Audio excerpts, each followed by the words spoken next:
Amani, thank you. Now to new details revealed tonight about the delay in sentencing for the 5 former Memphis cops convicted in the federal Tyre Nichols case. In an exclusive interview, attorney Blake Ballin, who represents Desmond Mills Jr., explains what the holdup is.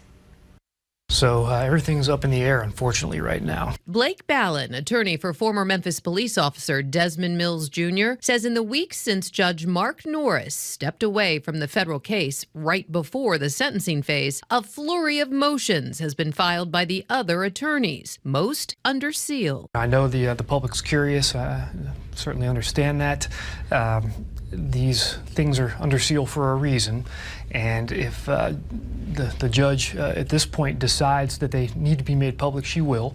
But at this point, they're going to remain under seal to make sure nothing about the case is prejudiced. Action News 5 confirmed one motion seeks an entirely new federal trial. It is still unknown why Judge Norris recused himself. All I can tell you is that some of the co-defendants and their lawyers believe that the basis for the recusal also somehow entitles them to a new trial. And so those are the kinds of motions that are out there. Mills Jr. pleaded guilty in both the state and federal trials. Attorney Ballin hopes the federal sentencing phase will happen this fall. His position doesn't change whether it's in front of Judge Norris, Judge Littman, or anyone. He still takes the position of being incredibly remorseful and cooperative and is just hoping for the best. Judge Cheryl Lippman is now in charge of the federal case. The defendants will not be sentenced in the state case until after the federal case is resolved.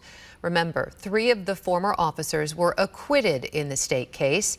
Mills and Emmett Martin III cut deals with state prosecutors and await sentencing.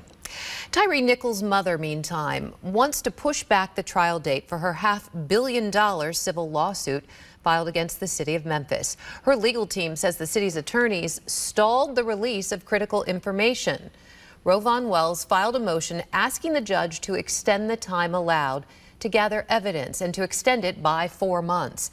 The civil trial was supposed to start in July next year, but her attorneys say the city purposefully stalls at every turn.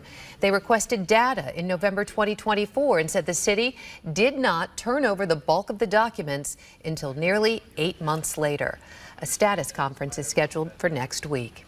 Action News 5 has been there every step of the way from the day Memphis police released the video of that fateful traffic stop to the moment the former officers were cleared of their state charges. We are following this case with each new development. To stay abreast of them, go to actionnews5.com.